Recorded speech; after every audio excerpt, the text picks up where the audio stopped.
Did you know that August 13th is officially celebrated as International Left-Handers Day?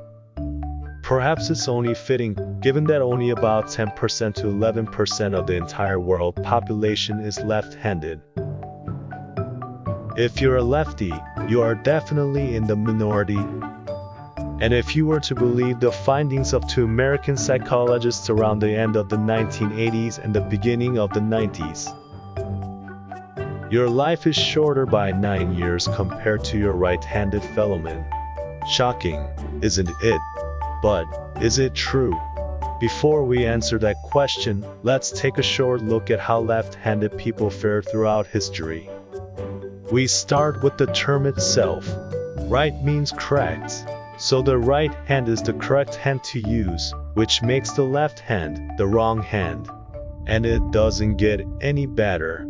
If you were living in medieval Europe, when the Inquisition wrought havoc on anyone who showed even a hint of deviance, left-handers were believed to be working with the devil, especially if it was a woman, and she could be branded as a witch, condemned, and executed. No wonder left-handed kids were made to abandon their nature and forced to go right-handed.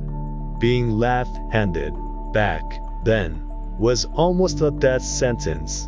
Left-hander persecution went on even in the 20th century.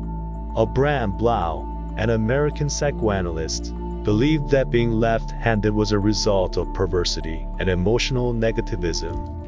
He compared it to a child who didn't want to finish everything on their plate.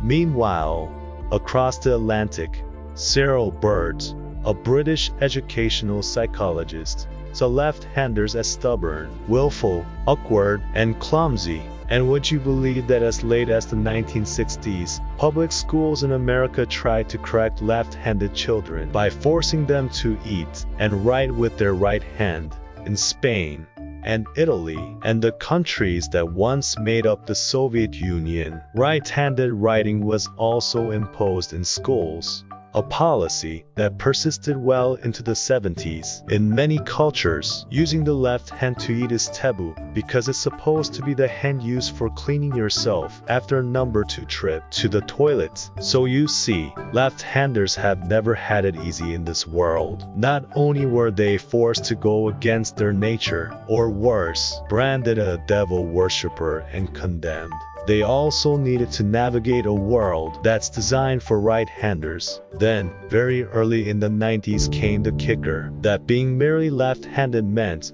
a shorter life when compared to right-handers. That's what psychologists Diane Halpern and Stanley Coren published in the scientific journals Nature and New England Journal of Medicine. They analyzed data of around 2,000 deaths recorded in the counties of Riverside and San Bernardino in Southern California in the late 80s up to the early 90s. They found out that right-handers had a mean age of 75 at the time of their death, while left-handers had a mean age of 66. So now, we come to our question at the start of this video.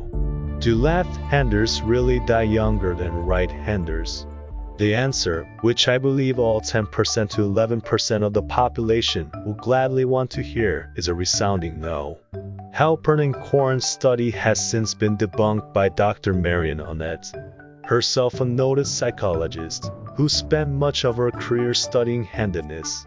In 1993, Annette showed the fundamental flaw in her colleagues' study simply by pointing out what happened in the past. She asserted that the elderly people in the 1980s and 90s were most likely forced to switch from left-handedness to right-handedness when they were children. So of course they would be right-handed from that point on up to the time of their death. Fortunately, the world has also moved on from its left-handed prejudice, finally accepting that there is really no right or wrong hand to use. So, happy International Left-Handers Day to all lefties out there. May your tribe increase. For more interesting videos, don't forget to subscribe. Thanks for watching.